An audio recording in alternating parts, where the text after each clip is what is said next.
Okay, this is the March meeting of the Bristol Planning Commission. It is 7:01. We will call the meeting to order. First order of business is any changes, additions, removals to the agenda. Hearing none, we'll move on to public comment. Do we have any public comment? No. He's here with energy. Okay. That means we will move on to old business.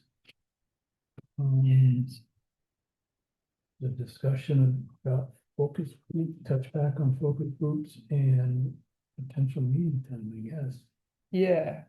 Um, so for the focus groups, um, I am I've kind of changed the idea of it, and it's still coming a little bit in a working document aspect. But from what I've gathered from talking with VLCT and some other state contacts, um, the Planning Commission could form informal subcommittees that, as long as you don't hit that quorum mark, you can work in that kind of informal setting and be advisory to the planning commission. So it's still the same idea of these focus groups will work uh, in smaller groups and um, go through the different sections of the town plan based on the three groups. Um, what is changing is I'm really seeing that these focus groups kind of tie into the larger public outreach and using these focus groups to create coalitions of involvement with community groups and department heads and other Bristol commissions and committees with liaisons from the planning commission who are planning commission members who are interested in different aspects. So like if you're interested in the infrastructure, you would be a liaison to that focus group and work with um, the larger community. And I'll explain this more in um, the town plan update organizational structure. But that's kind of my brief update that the informal focus groups would, I believe, best achieve the goal of working through the town plan in a meaningful way that allows for rich discussion that then can be taken as recommendations as the full planning commission for approval and more formal decisions made, while also expanding the reach of the public engagement. And in terms of an additional meeting day, I did make a calendar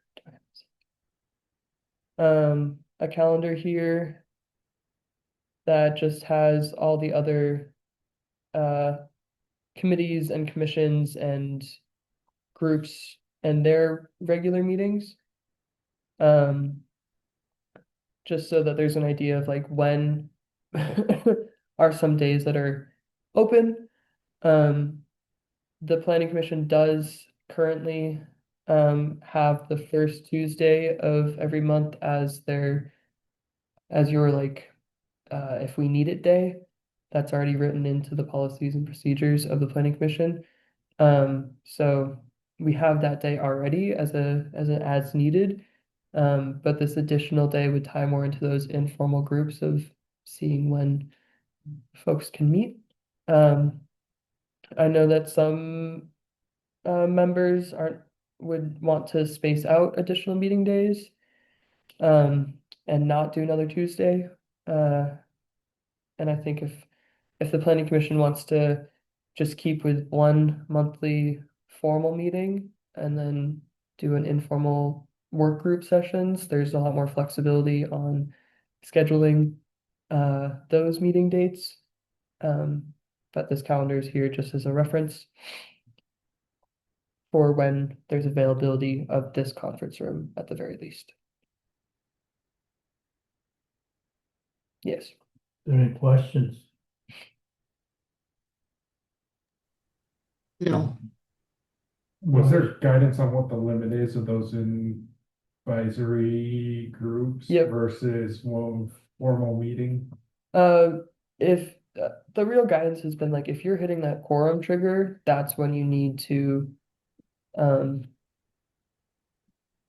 make it publicly announced. So the real guidance would just be to make sure that there's communication with planning commission members, or at least an understanding.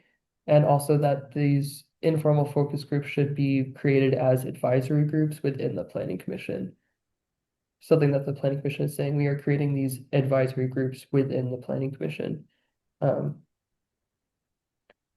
they would be less than 5 people, we were sort of thinking about. Yep. So So if the focus groups are 3 members, then they're never gonna hit the quorum. But if, Unless other members show up yep, and participate, and then it would be. then it would be, so. Yeah, so that needs to be clear. I guess the other thing I'm thinking about with that is, let's say that we have multiple focus groups showing up with their separate work Mhm. and it's at the same place. Is that, do we all of a sudden have a quorum? Yes, if you're all meeting in the same place, and that's also why this this calendar too, of seeing when there's availability. Ideally, the goal would be that each focus advisory group would have sort of a lead, or maybe 2 people who are kind of the lead focus advisory groups who are working to coordinate when they're meeting and putting that out to other commissions or community members, different nonprofits and stuff like that. I have a question. Yep, Yep. So these meetings wouldn't be recorded or anything unless we meet that quorum number.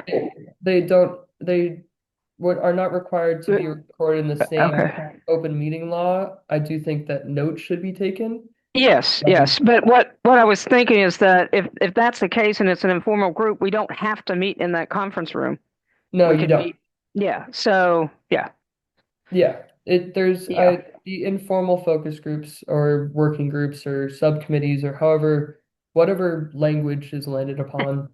Yeah. There's a lot more flexibility in, But so the organization should be that each one of these subgroups, I would think, would report out to the full commission at the monthly meeting. So there needs to be at least some organization to that level.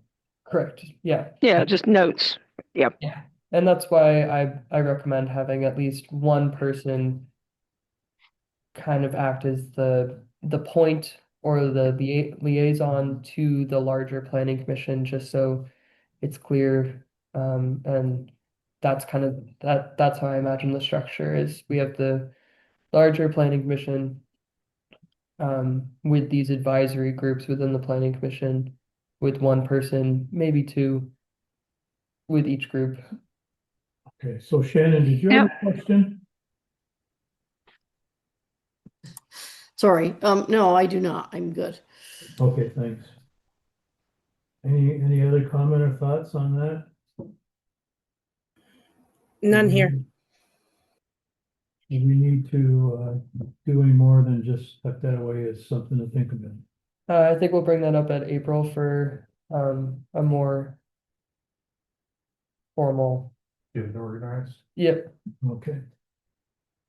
Next issue is update on the general survey responses. Yay.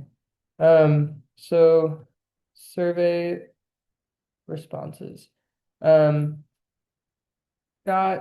a handful of in-person ones. I believe it's 8 in total. So 8 in person, 13 online. Not a huge turnout on the response rate. It's been posted on Front Board Forum. I have put flyers everywhere I could think of that have the QR code. Meredith, the rec director, put it in her newsletter blast on it. So So far it's a minor feedback, but this wasn't supposed to be like a huge, we're trying to get a, Do you know what attendance was? for the town meeting, Yeah. it was almost 200 people in person, give or take. 10%. Okay. Yeah, so, um, Hmm.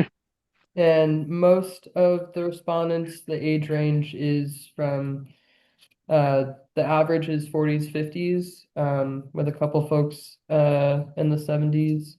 Had one respondent online who is 84, which was pretty interesting.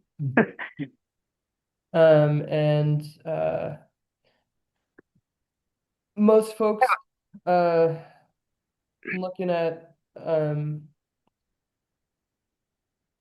the home ownership is as kind of expected. Most people own their home. Most people have not read the town plan. A couple people have, which has been cool to see. And most people who responded to the online survey want to be involved in future outreach. The response about being involved for outreach on the physical surveys was mixed as well. Actually a surprising amount of no's, which that's fine. And affordability was definitely a big running theme in what matters. Oh, a preference. I did slightly change the questions wording, not the intent. Reading them over, I realized that the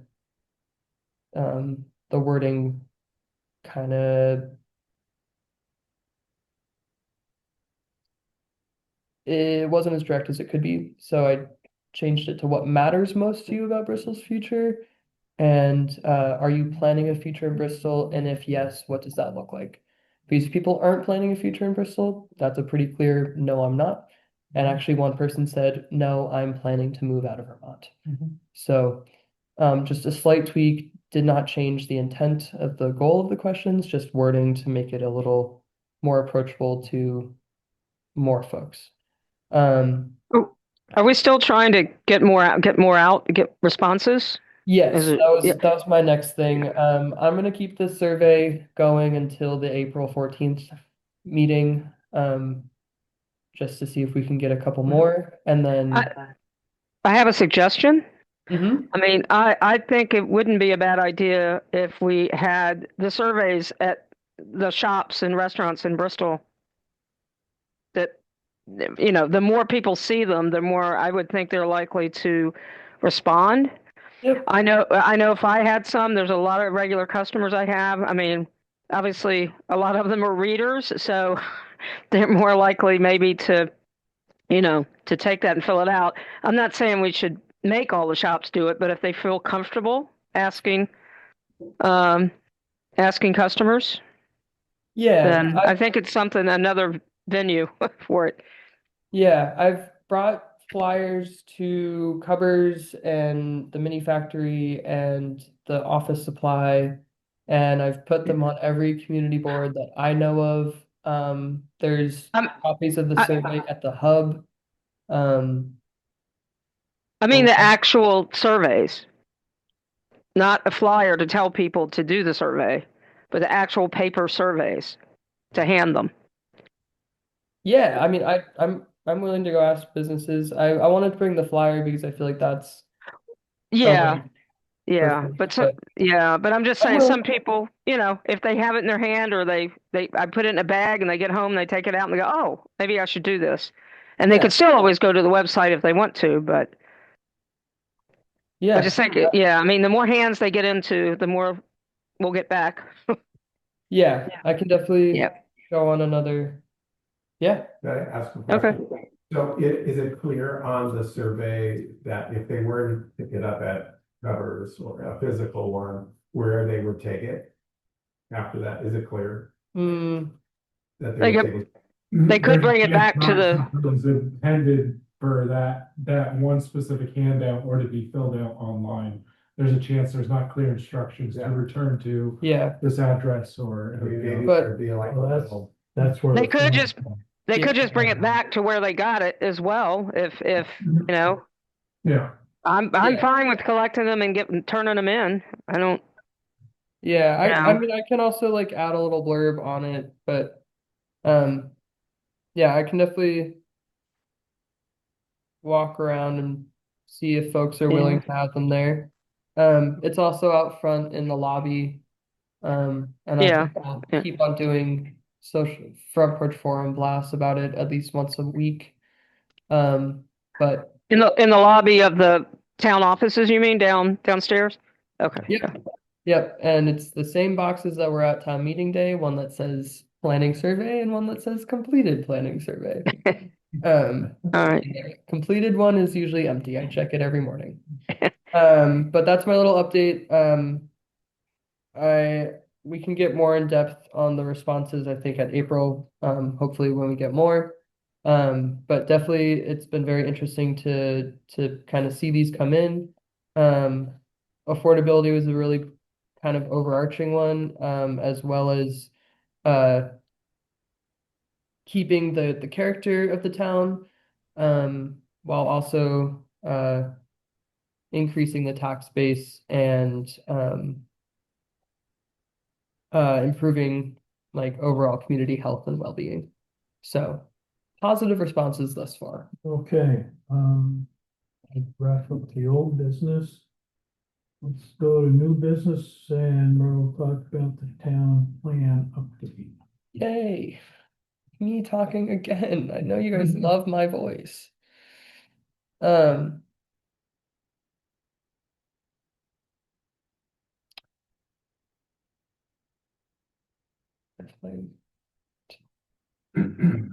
Alright.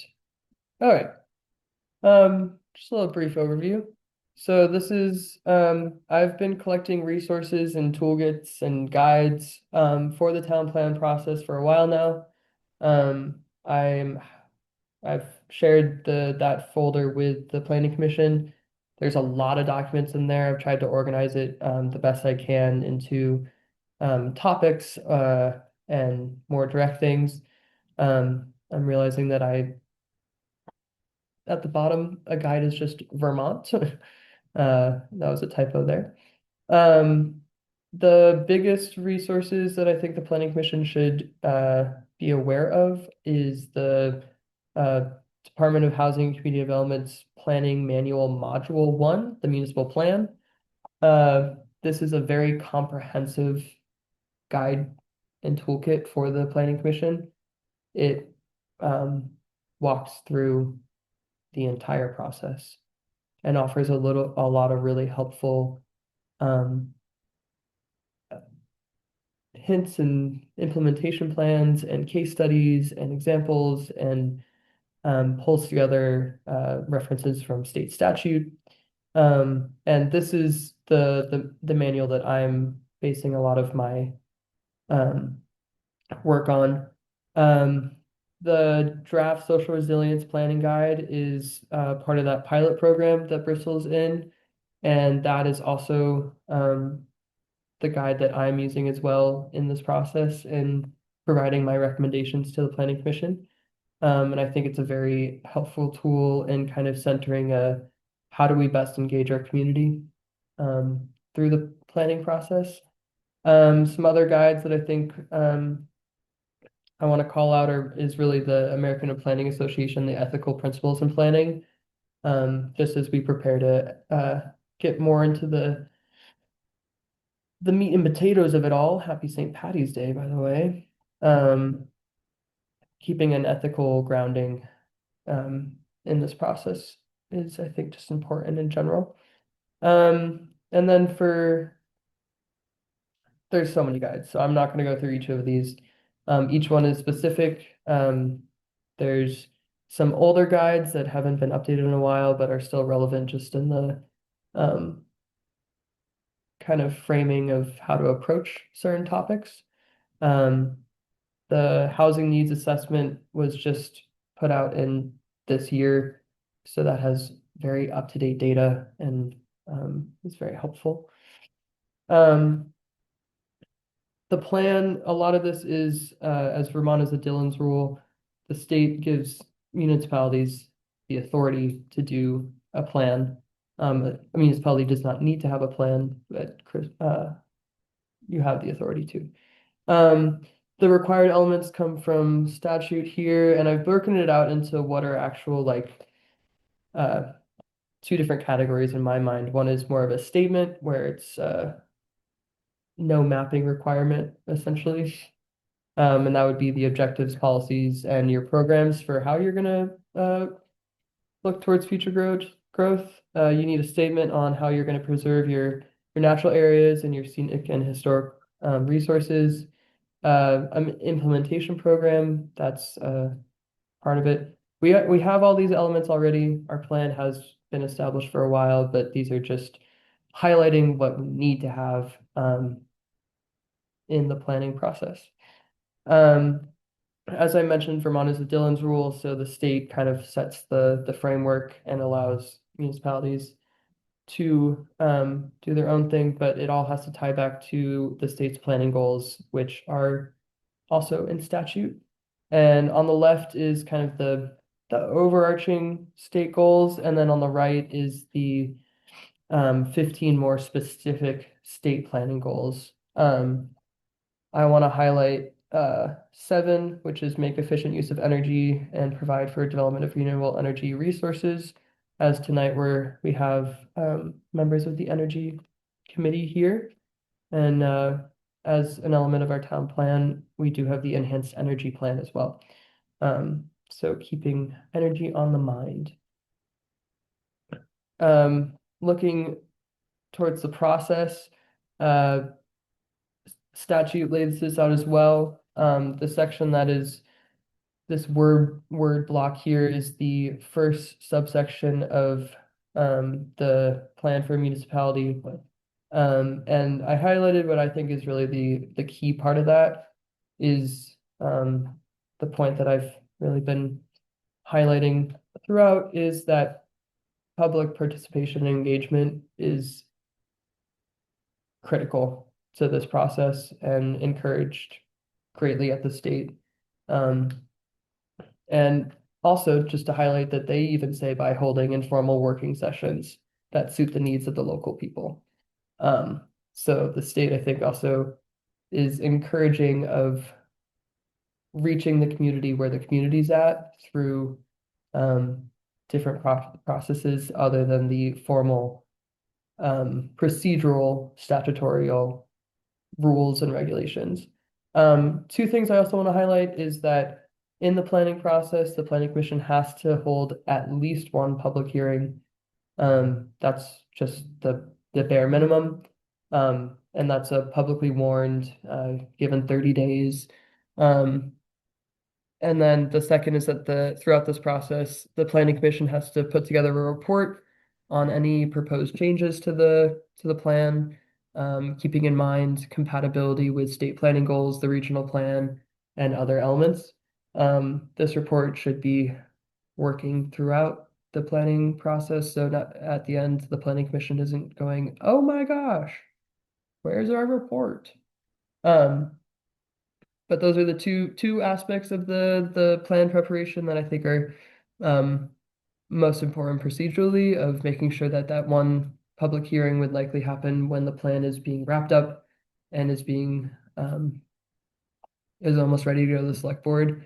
But before that 1 public hearing, we can have many different engagement opportunities, town halls, informal sessions, a second public meeting if we wanted. The bare minimum is 1. We don't have to do 15, but there's flexibility. And just wanted, for some of the newer members, the importance of town plans.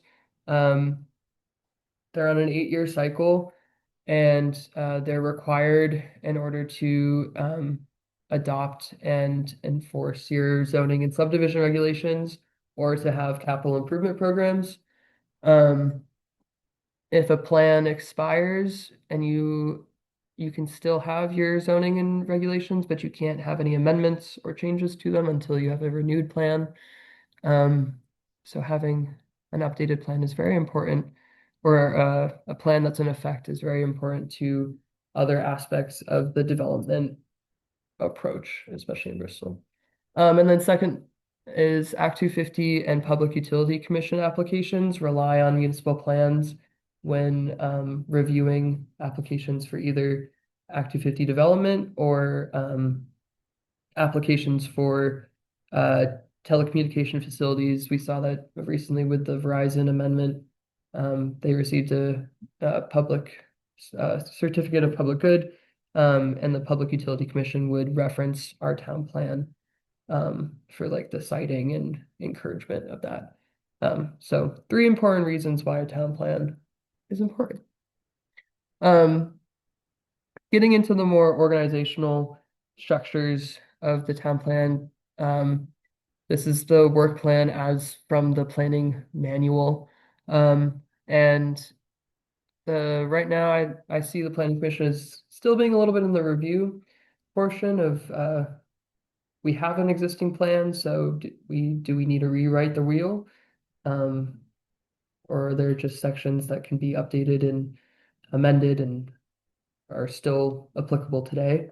And then the first step is community assessment, which has also begun through the survey and other processes like involving the energy committee and starting to form those connections of getting public input. So that's where right now, where I see the planning commission. And we'll probably stay in community assessment for a while before it starts to move into step 2, which is after the community has been assessed, taking all that, all those conversations and data updating and information and synthesizing it into what the vision for Bristol is going to be. And again, there's already a vision statement, so revisiting that vision, seeing if it still applies, if anything should be changed. A lot has happened in the past 6 years. So reflecting on that. And then tying into energy planning. And this is kind of also in our community assessment and review. The town does have the enhanced energy plan. And I pulled from statute what is required for an energy plan. In the town plan, we have a section on energy, and then we have the appendix with the enhanced energy plan. The section on energy is kind of a call out to that energy plan. It's not it's a synthesis of the enhanced energy plan, and are tied together. And requirements for an energy plan also are the same as what a regional plan has to have. And you need to have your analysis, you have to have mapping, a statement on land use densities, a lot of data. And the exciting news is that Jolien Larson with the Regional Planning Commission has put together a multi-town effort and received funding to update town energy plans. And Jolien has already begun some of the background work on data and mapping. So that is something to look forward to, that we have support there as well. And that ties in further to the planning strategy. This is something I've been working on, formalized it quite literally today. But seeing it as being we have the formal process of kind of the monthly meetings of the planning commissions coming together to talk about what has been discussed informally, to make decisions, to advance the process along. And then there's more of an informal process, or a decentralized version where we're really getting community engagement and hearing, getting a more grass or ground up approach to the planning process. And that would be with the coalitions and the focus groups. And in the middle in this Venn diagram is really where the community engagement is coming in, where you're getting your feedback and recommendations, and where the work groups are kind of that liaison between the formal and the informal, bridging the two strategies. And just to kind of show what these models are that I'm referencing, on the left is the co-centric, where you have the planning commission, and then the support, which would be me and the town administrator and department heads and Sharon, the town clerk. And then on the outside of that is yeah, it builds out. And then on the right is the cluster model, where you would have the focus groups, have smaller teams working to reach out to their own respective communities and bringing that all together to then bring to the concentric model of the planning commission. And these kind of working together to achieve the overarching goal. And then for the PC work groups, that's supposed to be an umbrella. PowerPoint does not have an umbrella shape. So in the overarching planning commission, having these work groups function as their own mini coalitions that break out into that cluster model of having more direct involvement with the community and different groups, and then working under the larger umbrella that is the planning commission. Really wish they had an umbrella shape, but I hope that gets pushed through, that's an umbrella. And that's my little presentation. Thank you. Mhm. So, anybody have any questions or comments? Ellen, what do you think? No, that was pretty clear. Looks good. Any questions going into the process that you haven't experienced before? No, but it is very similar to other, like when I was at the school, the curriculum mapping process, the strategic planning process, like all kinds. It's a lot of the same types of models, just in a different setting. Okay, great, thank you. How Yeah. about you, Melissa? Yeah, it's similar to other kind of plans I've been involved with. Just nothing. I've never been involved with anything that is as large as a town plan. So something to look forward to. Shannon? Any thoughts or comments? No, I think it's pretty clear. It's a big thing to get done. I guess I'm worried about time, if Yeah, anything. and I am as well. Yeah, 2 years sounds like a lot. I bet you will. Well, we've been talking about 2 years for 6 months. Well, all of the resources that are there, if there are specific sections of that stuff that you come across Mhm. that you feel are super important and should be at a minimum kind of looked at or scanned, because my quick look at how much is there, Yeah, if you give me until we're done and then everything's approved and passed, I will still not make it through all those documents. understand. So. Yeah. It's my job to read all And this. those are the background Yeah. stuff, You're so. talking about the reference stuff. Yeah, the reference stuff. So if Yeah. there's key things in like that municipal planning guide Yeah. or any of that stuff that are important, or the reason why it's important. if Yeah. You get a chance to pass it on. I'm not saying you need to read all of it and give me a synopsis of all of it, but if there's things like, I put this up here because this section is important or Yeah. something like that. If you have that, if you could pass it on, because I will, Yeah, too slow of a reader and not enough free No. time to go through all of that. I completely understand and I appreciate that. Yeah. Yeah. Thanks, good, great. While I'm thinking of it, we do have two members of the Energy Committee here tonight, and just for Carol to make sure she's got names, we've got Dan Batten on Zoom, so she can pick that up right on the screen, and then we have, I'm sorry, I don't know your name. That's all right. My name is David, and my last name is Flash and Ring, so I'll spell that Flaschch. ENRIEM. Great, thank you. Do you, either of you have any questions as to what is in the, where we're at with the current town plan, or where we need to go as far as the energy committee is concerned? I have one question, or maybe two. The informal focus groups that you mentioned, is the energy, the enhanced energy plan.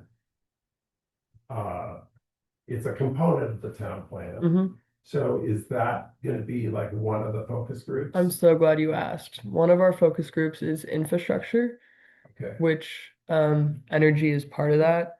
So, and energy might be broken out into its own focus group, but I think we should try to keep it within infrastructure. But that would be where I personally see the Energy Commission is coming in, working with that focus group um, on infrastructure to have those discussions on the energy plan and those elements, and working with uh, whichever planning commission members would like to serve as liaisons if we formalize that, working with them. But that's it, going back to that kind of umbrella where it's the people, land, infrastructure, energy is right under that infrastructure. And so that's where that integration would really come in of working in that focus group. If I could add, the enhanced energy plan is a lot of pages in the town plan. But, you know, with regional planning support, plus the fact that it's now a document that we're looking at to revise, Rob and I were involved in the original plan, and that was a lot of soul searching because it was the first time out of the box, if you will. And I Hopefully- remember a lot of the conversations about what do we really need, and what we ended up with was our understanding of what the minimum was of what we needed to have in that, and it's as bulky as it is. Yeah, and so hopefully that doesn't make it terribly burdensome for that infrastructure group. Yeah, and I think also the fact that you all put in so much work for the original energy plan, it's very similar to the municipal plan where if you already have one, you're not reinventing the wheel. Which I think is a benefit to the enhanced energy plan where the groundwork has been laid. Thank you both very much. And it's very data driven too. Mhm. So if you've got regional plan updating the data, you know, that would be a big help. Yeah. And you had another question? yeah, well, just a follow-up of that, since you mentioned Jillian and the Regional Planning Commission, would that infrastructure group be working with Jillian, or is he just gonna supply us materials? So that kind of comes back to data? the concentric model that I was talking about in the formal process. RPC kind of serves as a outer tier support system, but with the focus groups, Julian's also working with the town on the social resilience planning. There's an acronym there, I swear, it's just on the tip of my tongue. SPURG, Social Resilience Planning Guide. Sprig? Whatever it would be. He's our contact there as well. So formally RPC would be acting as a support, and then Julian would definitely be interacting with both that focus group and the Energy Commission and the Planning Commission in a coordinated method. Is there a timeline on that? Sorry. The energy plan? The Julian's efforts to update that stuff, or is that just? He received grant funding, so I'm sure there's a timeline on that. I don't have the specifics Okay. off the top of my head. Just Yeah. curious, okay. Yes, as most things with grant funding, there is a timeline. Yeah, a deadline, Yeah. yes, but. But I can get the specifics.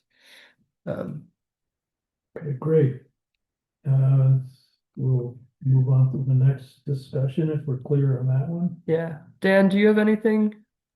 No, I think David pretty much hit where I was going. I'd be curious to see that social resilience planning guide, whatever the acronym is for that. That sounds interesting. Just as the just as a title there, I'd like to see where that goes. Our our neighborhood, I live in the co-housing community here in Bristol, and we actually have the same sort of conversation happening at kind of a micro level about resilience and energy right here in our little block area. So that's interesting to me on a couple of levels. But yeah, this is a great introduction. Thank you.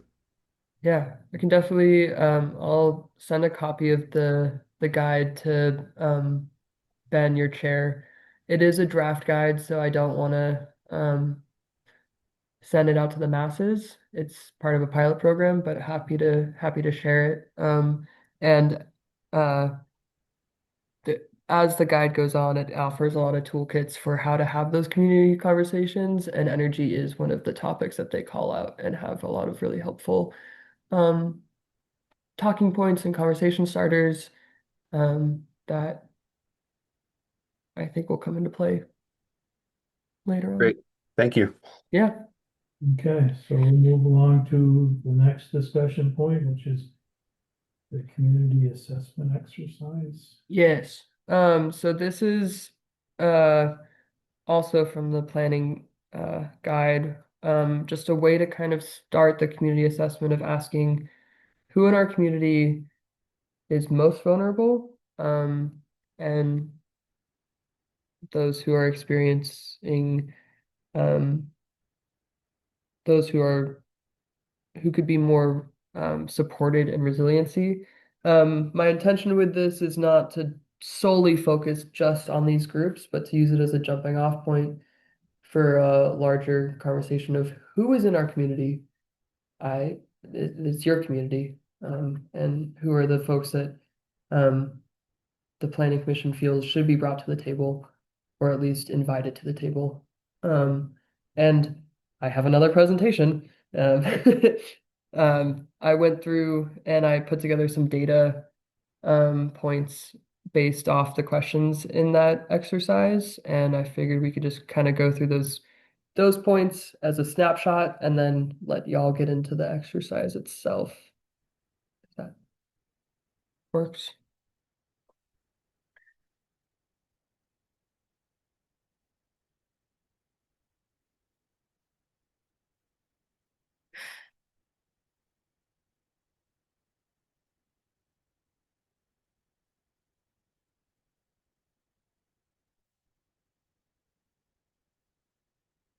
All right. So starting off age demographics, uh, kind of information we already understand. Bristol definitely has an aging population. I think it was, uh, I think that's most clearly seen in the under 18 decreasing from 2017, and then over 65 increasing from 2017. Um, the kind of middle age range has stayed relatively consistent throughout the 9 years since 2017. But just a very quick snapshot of who we're working with in the town. Um, Definitely an aging population, and so keeping that in mind. Next, uh, so a snapshot on the demographics of race. This first chart is of people of color. And in the bottom right here, we have the total population from the census. And this is from the decennial census data. So not the annual 5-year estimates, but the 2020 decennial data. In Bristol, the population of people who are one race and white alone is a majority. Um, and when I was making these charts, uh, the 3,510 data points skewed all my pie charts and made them illegible. So I broke it out by people of color without any uh, white uh, white race, and then um, further breaking it out into people of color with um, mixed race. And I thought this was very interesting just to look at who the communities are in Bristol who are not a very, yeah, just thought it was very interesting. And of course, there's margin of errors on all this data. And the proportion of folks that are of multiple different uh, racial makeups is smaller than that of one alone. But overall, thought it was just very interesting community snapshot data. And I will be putting this presentation to the Planning Commission and online after this for folks to review later. But again, just a snapshot here, further snapshot there. Moving on to housing, got some just like basic snapshots on building type over the past 4 years. And this is broken up by either owner households or renter households. And I think the data, it speaks for itself here. Owner households are more typically single families, while renters are generally living in multifamily units, apartment units. And then seeing some fluctuation in size of the multifamily. And you'll see in 2024, that's where we have the first bump up of multifamily large, and I believe that would be the the firehouse apartments, which surprised it didn't get picked up in 2023 or 2022, but might not have been fully occupied during those data counts. So definitely just an interesting snapshot looking at some information that we already know. Bristol is mostly single family homes. And there's definitely some differences between owners and renters. And then also looking at uh, housing costs as a little snapshot. Again, split by owner and renter. And um, fortunately, majority of folks are paying less than 30% of their income, both owners and renters, which is, and there's improvement from 2020 for renters. And again, this is data from the 5-year estimate, so some margin of error, of course, but just think it's very interesting to look at snapshots of over time and see how things fluctuate or don't fluctuate. So that's interesting with rental property having spiked considerably since COVID, that people in rental property are, you were saying they're paying less. Yeah, so More people are paying 30% or less of their income. yep, compared to 2020, there was in 2022, it was far less than 2020. So Wow, that's interesting. yeah, something to consider. But Sorry to interrupt. That Go actually ahead. baffles me, that statistic. I'm wondering if some of the COVID money that came to folks who were laid off because we couldn't work saw an increase in their income might have skewed some of those numbers. I don't know any renters who are paying less than 30% of their income on housing. yeah, yeah. I mean, this is just one source of data, and like I said, it's the American Community Survey, which happens every year, but is a 5-year estimate. And in my own data finding, I find that the American Community Survey has higher margins of error in their data.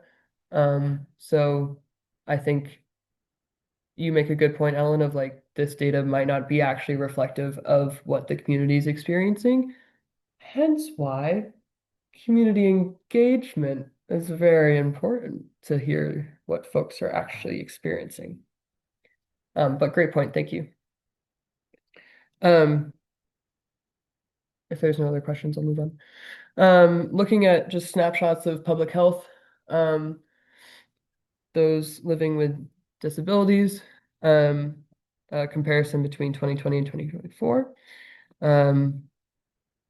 Those it was a little bit harder to find exact numbers for those living with chronic illnesses. So I pulled data on more of the risk factors, and this is for Addison County, not specifically for Bristol. But again, just giving some snapshot data here. Food insecurity. This is from the Feeding America organization, and definitely seeing an increase in food insecurity over the past 3 year, well, in a 4 year span. And then percentage of the population who has no car available is about 6.3%. So not a large section of the town is without a car, but still a proportion of folks. Looking at economic development, in the exercise, it talks about seasonal workers. I could not find any exact data on that. It would be looking more into, I believe, the tourism economy in Bristol and if there is significant impacts. Some important numbers that I wanted to pull again from the US Census, and this is 2024 data, again from the American Community Survey. The median income being 74K, the mean income 95, and but a third of the community is making less than 50K. So interesting numbers. Interesting numbers. Just for thoughts. And then lastly, the last kind of element is those individuals who have been impacted by disasters. There's no one-stop shop for data on this. It would be FEMA, but I just wanted to list some recent impacts. And Sycamore Park is from a while ago, but that was a community that was impacted by a disaster and the fact that it was completely wiped out, and required a lot of FEMA recovery and community involvement. Briggs Hill and Lincoln, that slope failure of 2023, 2024, that has since closed Briggs Hill, and also the West Street slope failure of earlier this year, last year. Just while there's no individuals who have been well, I don't want to say that. People have been impacted by these, but these are more infrastructure related. But to show that Bristol is experiencing climate impacts from increased rain and flooding and other natural disasters.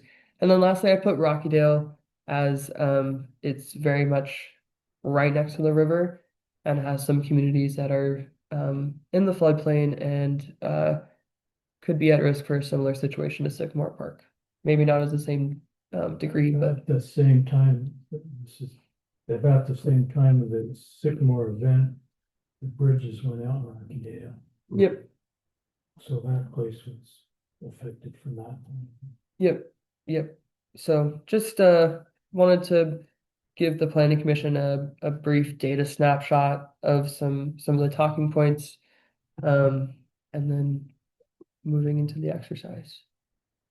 And I realized that maybe not everyone had enough time to really dig into it, but it's really a tool for jumping off. And I'll leave it to planning commission.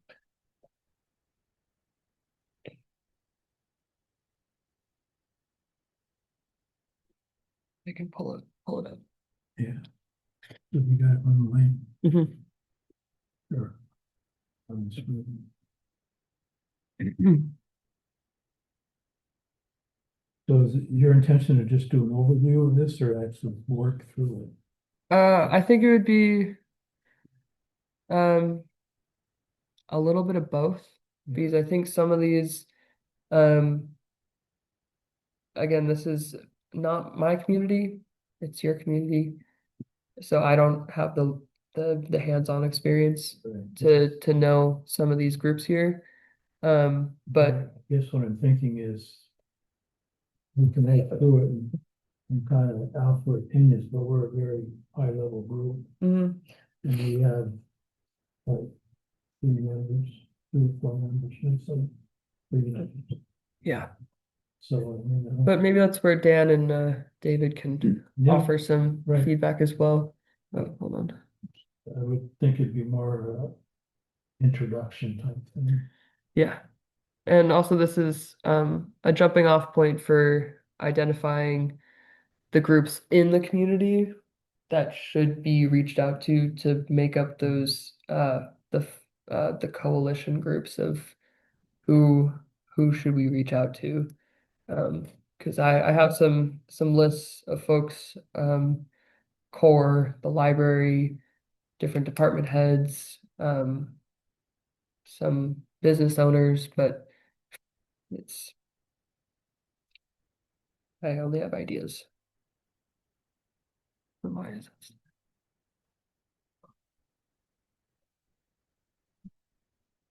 Say, that I think that some of the conclusions of,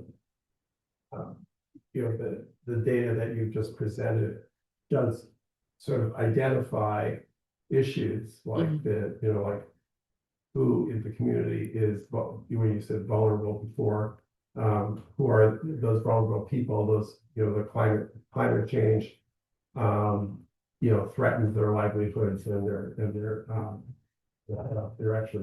actual infrastructure that where they live. And see, in some of the other data where 30 or almost a third, I guess, people are under 50,000 annual income, like to make sure that those folks get represented, because those are the folks that probably are the hardest to reach. That like they're too busy to deal with this kind of thing because they've got, big families or a lot of responsibilities. And so, I think that would be a good, outcome of the data you just presented, was that, some conclusions based on what the data shows. Yeah. Yeah, the data definitely provides I think a snapshot for some clear folks that are identified. Um, like you said, the lower income populations, those who are greater, more at risk for flooding events or other climate impacts. Definitely a population that I've kind of already called out is the elderly community, as there is an aging demographic. But for the Planning Commission and Energy Commission, it's more of a am I missing any groups? Are there folks that the Planning Commission knows of that maybe I'm missing? And Well, let's walk through that and then that's an appropriate question too. yeah, Once we go through these Yeah. categories, if you will. yep. And I guess also the task is to kind of start to identify who can connect to those groups, or who would be like the way to reach these groups. So like for example, the Live with a Disability, we have the clinic in town who so there's already direct kind of groups that are able to, I mean, maybe the clinic wouldn't be able to give out patient information. But I have a question. Go yes. ahead. This is so in my wheelhouse. So one of the populations that I'm not sure is represented here is folks who struggle with substance use disorder. Could be considered chronic illness, could be considered disability, but I don't know if it's specifically identified here.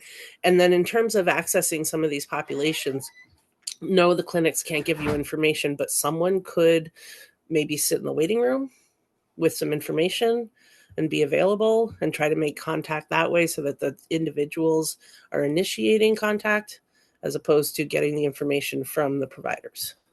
Yeah. Yeah. Great point. Um,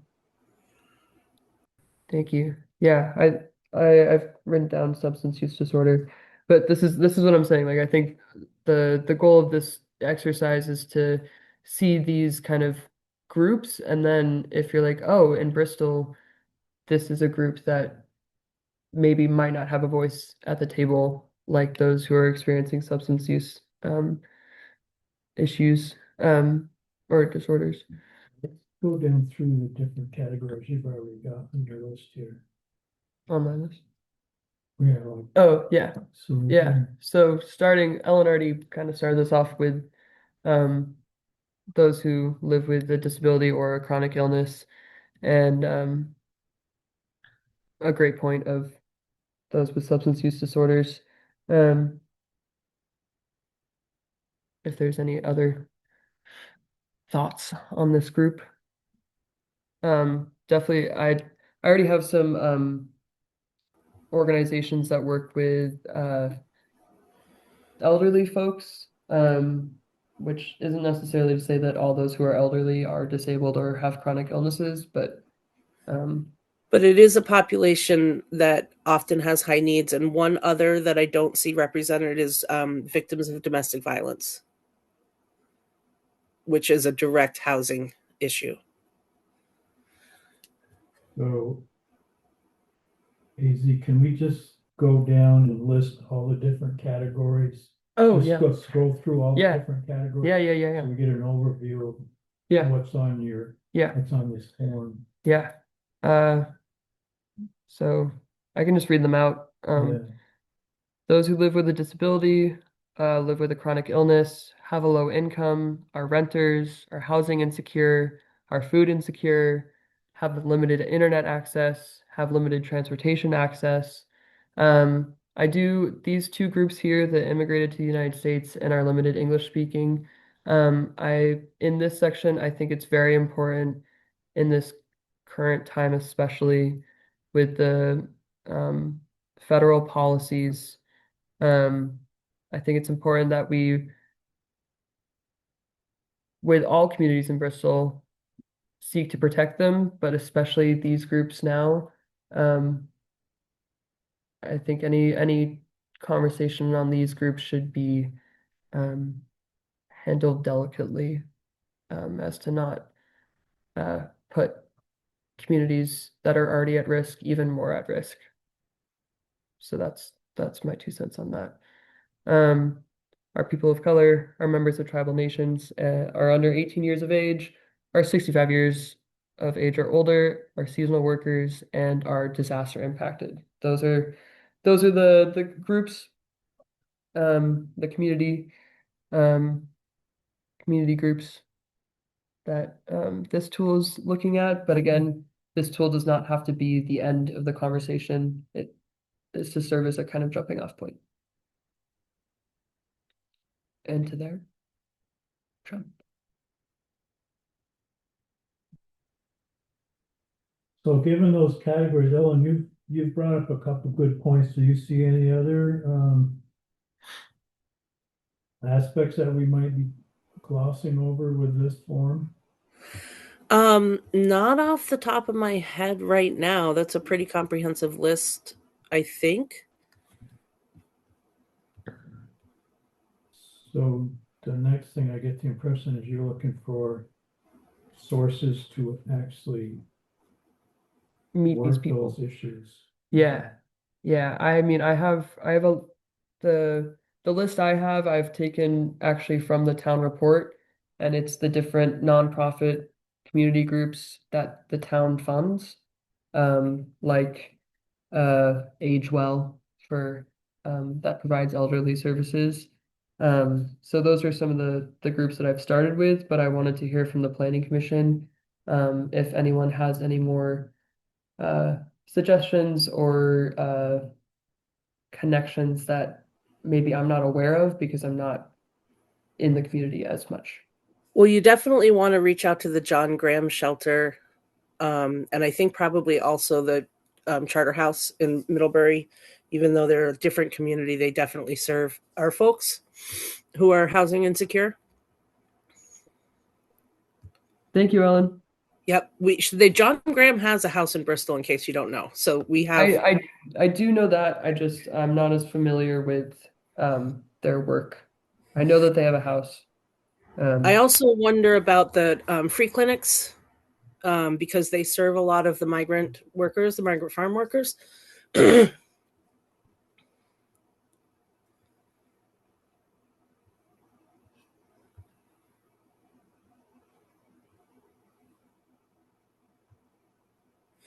And while AgeWell serves a lot of the elderly population, the agency in Vermont that serves a lot of folks who are even younger with disability is VCIL, the Vermont Center for Independent Living. They may have folks who are assigned to our area that could help coordinate some of these efforts. Vermont Center for Independent Living. Yeah. Great. So have anybody else have any suggestions or comments? Yeah, I don't know what kind of information they give out, but Hope and Middlebury, I would think they'd be able to give you numbers of people that go there for their food shelf that live in Bristol. They don't require the food bank requires you to be part oh my gosh, to receive SNAP, but Hope does not. And so that might give you a clear, more information on food insecurity for Yeah, Bristol. yeah. Hope is on my list already. Oh, okay. But The- great suggestion. I think Well, it- also the other folks that keep data on this are the schools and the child care centers. So looking at like the Parent Child Center, the Bristol Family Center, those folks that take this child care subsidy are going to have a lot of data. Yeah. I guess I should clarify that I'm not just looking for data, but also places where we can actually connect to people.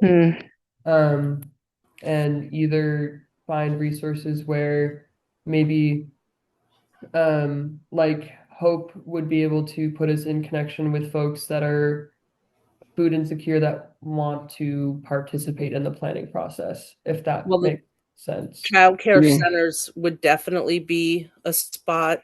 And also CSAC. CSAC. Counseling services guy. Oh, sorry. Yeah. Counseling services. Yeah. So like, setting up, like if somebody's willing to sort of man a booth, that could be, I mean, you're going to hit a lot of these vulnerable populations at CSAC. Yeah. And this also ties back into my original point of having planning commission liaisons, because I cannot reach out to everyone. And I do want the planning commission to be involved in this process as this is your process. Do you already have a framework and a plan for how this plays out in terms of reaching out to all these groups to get them involved, and where they come in? Is it all as one? Is it to 20 different sessions or groups, or is it just as an Yeah. individual representative? What's your thoughts from your experiences? Please Yeah. reply to us. The initial goal is to kind of reach out to these groups as just like hey, we're starting this planning process. Do you have a representative from your organization who's interested in being involved? Do you have other recommendations for other organizations that we should reach out to? And then from there also, do you are you willing to help put us in touch with folks if you don't maybe have a direct liaison?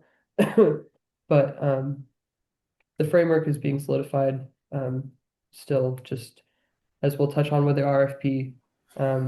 A lot of things have question marks that can't be answered until consultants are selected or and other aspects are formalized. But I have a framework that's One of my, as we're kind of starting into this, with as much as there is to go through, one of my growing concerns is that there's gonna be a lot of time spent on getting this all set up, and we're not gonna get far enough, fast enough. And we're gonna end up at eventually needing to do weekly meetings to get things done in time to Yeah. meet our deadline, to get it out for review, to get in our public hearings, et cetera, yeah, because we know how quickly the months tick off, so. yeah. So Valid. this is a place where I feel like I could really help the planning commission. I used to work for Age Well. I've worked for schools. I've worked in healthcare. Like I have connections that I can reach out to if I just know what I'm asking for. And I also have some time built into my schedule where I could man a booth for a couple of hours in a location to gather names or whatever. The sort of social networking and connection is the part that I'm actually pretty good at. So if you want to give me some direction around how I can help facilitate, and I worked at John Graham. So I worked at Age Well, I worked at John Graham. I've like been through a bunch of these agencies before landing where I am now. If there's anything I can do to reach out to the folks I know, and try to create a more cohesive plan to gather what we need, I can do that. Cool. Yeah, I think Rob, you make a good point, and thank you, Ellen. I guess the real question I have is I can create the structures and frameworks, but need also the planning commission to give me the This is largely a people subgroup Mhm. activity, right? So Mhm. we- Ellen, you almost are volunteering for that subgroup. Yeah.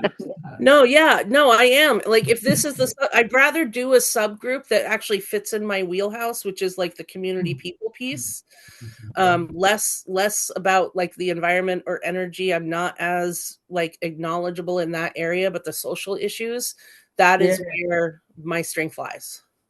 I was just poking at you a little bit, but Yeah. sounds like a great fit. Yeah. So I guess, so are you all set, Rob? So, yeah, so. Any further comments? No, I was just in my head trying to piece together how this was gonna play out and put it together and everything, so. Yeah. Shannon, do you have any thoughts? I do. I guess I want to reiterate what Rob said is, I think this is a good idea. I am concerned about some of the things that you're kind of looking at. You want to find these people, and I feel like there's some HIPAA rules that we need to be paying attention to in some of these groups. Like I don't think we can set up at the local mountain health center in their offices and hand out brochures or talk to people. I don't know how we go about that. That might be an Ellen thing.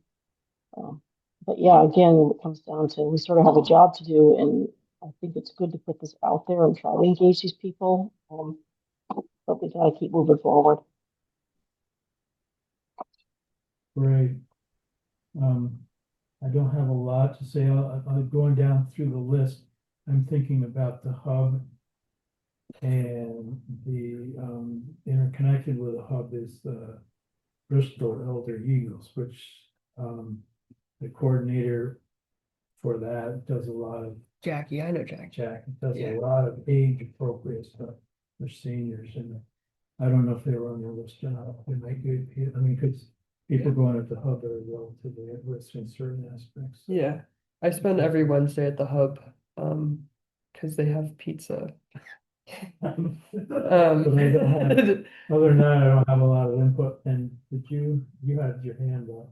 I did, well, I was just, wondering if another group, um, that came, that I don't see here, but that came out of that survey or the data, presentation, were people that took public transportation or people that, are doing alternative transportation, like biking to work or I mean, those folks, especially people taking public transportation, don't usually get asked anything about public transportation, what they think about it, or how it could be improved. And they probably have a lot of opinions, but so I think that would be I'm not gonna sign Dan up, but I would be interested in being in a group, or at least maybe part of our infrastructure Yeah, section transportation that is talk in the, about, talk to people actually that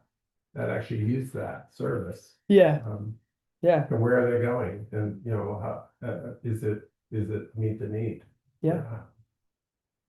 Great, thank you. I do have Tri-Valley Transit as like a connection, but that's not necessarily the people that are on Tri-Valley Transit.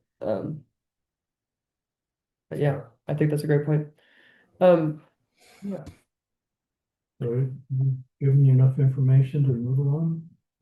Yeah, Melissa, did you have something to say? I saw you. Um, Not really. It's the framework looks really good, and I think if we add those categories to this, it would be good. I'd be willing to reach out and work on the food insecurity portion. Yeah. So, yeah, You great. know, So it once sounds we like get into that. you're looking to be more in the like the people focus group. Yeah, I think so, because I'm also in affordable housing. Is that would that come under that? I wouldn't it? If you have like, yeah. So yeah, yeah.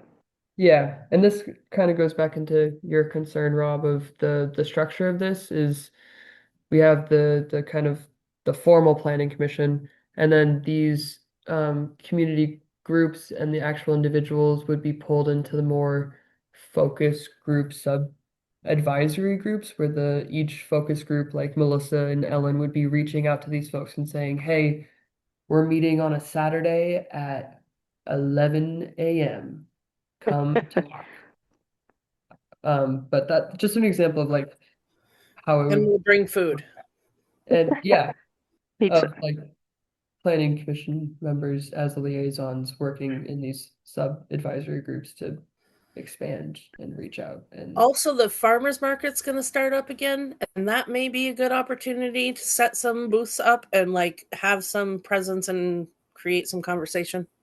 Yep, I already have a note in my little Rolodex of planning strategies to have a dedicated planning booth at the farmers market. And I, at the current moment, was the one who's going to staff that. I'm hopefully getting an intern this summer, so I was also going to put the intern at the table. But that definitely is on my radar of another outreach strategy. And that ties into the kind of like overarching, how is the planning commission going to reach out to the public? And I think each focus group will have its own best practices moving forward. But an overarching one is like having the newsletter go out, having the table set up at the farmers market, getting more, hopefully more turnout at these meetings and other planning commission activities. Okay, I think we can wrap that up. That's great discussion. Yeah, I got some good stuff. Thank you. So we'll move on to administrative matters.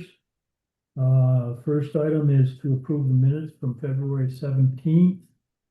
I think they were sent out with a package. Hopefully everybody's had a chance to review them. I entertain a motion to approve them. Motion to approve. Shannon moved to approve them. Rob seconded it. Any discussion? All those in favor say aye. Right. Aye. Raise your hand. Anybody opposed, say no. Anybody abstaining? I'm I'm abstaining. abstaining. I wasn't there. Me too. Okay, Ellen and Melissa are abstaining. Whatever that does to us, but It's a 3, which is, Yeah. they're under. There's no changes, so we're No good changes. because you can't. Yeah, technically, you don't, minutes. technically, you don't approve minutes. That's right. We do that. Next item is municipal planning grant. We have an RFP out for that, so. yes, If this is we just can a very give brief, us up a little update on it. yeah, just a very brief, where's my RFP? The RFP was also in your packets, so if you have any direct questions, please let me know. Where is it? But the RFP was posted in the newspaper, the Addison Independent, and also, oh gosh, sorry, folks, I'm forgetting how to use It's here. technology. The RFP was posted in the Addison Independent and also on the bid registry website for the state of Vermont. Haven't received anything yet, but the deadline is the 30th. So hoping to seek more. But I just wanted to share this with the planning commission so everyone would be kind of on the same page and see what I was looking for. The scope of work I think is the most the work plan scope of work is the kind of the critical element of this. And the bold tasks are taken directly from the grant agreement.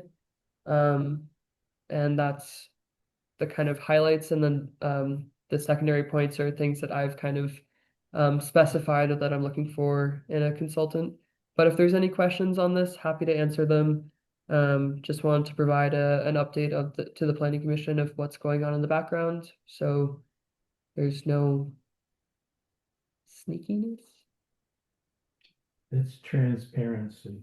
Thank you. I've had a sinus infection. My brain doesn't work. No, that's the go-to word. It's the go-to word in public meetings when somebody thinks they're getting bamboozled. Yeah, I don't want any bamboozling. I want to be very transparent with what I'm doing in the background.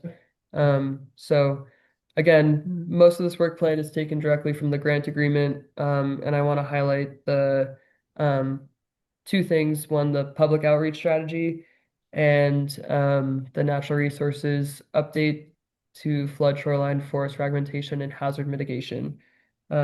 And since the town recently adopted a hazard mitigation plan, I think we should do some work to maybe bring that into the town plan. Not a full thing, just maybe a reference. A mention of at the most. Yeah, a sentence at the Yeah, we very don't need least. another section in there that's But managed by others. No. But just maybe just a sentence at the very least, or Identify. yeah. But those were the two things I wanted to highlight. If there's any questions, again, Shannon, do you have a question? No, I do not. Great. But yeah, just want to be transparent about what's going on in the background. Haven't received any direct bids. Bid due date is the 30th. I'm hoping to get to reach out to actual like consultants directly with the RFP and get some bids maybe that way. But just a little update. Okay, thank you. I didn't, maybe I should have technically added this to the agenda, but, I just want to remind everybody, next month's meeting, April, is our organizational meeting. We'll be electing a chair and vice chair. And as the policies and procedures are currently written, it's your one time of the year to review and offer amendments to the policy and procedures. So that's something to look forward to next month. And also, you will not be. Oh, so yeah, I hate to say this because it sounds like I'm being egotistical, but I'm not. But I mentioned it last meeting, but if somebody nominates me for chair at the organization meeting, I will respectfully decline. So, it's greater than having a bunch of tacks behind you to be the next chair. Great. And then with that, I guess we'll move to public comment. Is there any public comment? Hearing none, I'll entertain a motion to adjourn. Motion to adjourn. Bob makes a motion to adjourn. Anybody Second. Melissa seconds. Those in favor, say aye or raise your hand or do Aye. something. Aye. Anybody Aye. opposed? Anybody abstaining? Thank you very much. Thank you. Thanks. Good night. Night. Good night.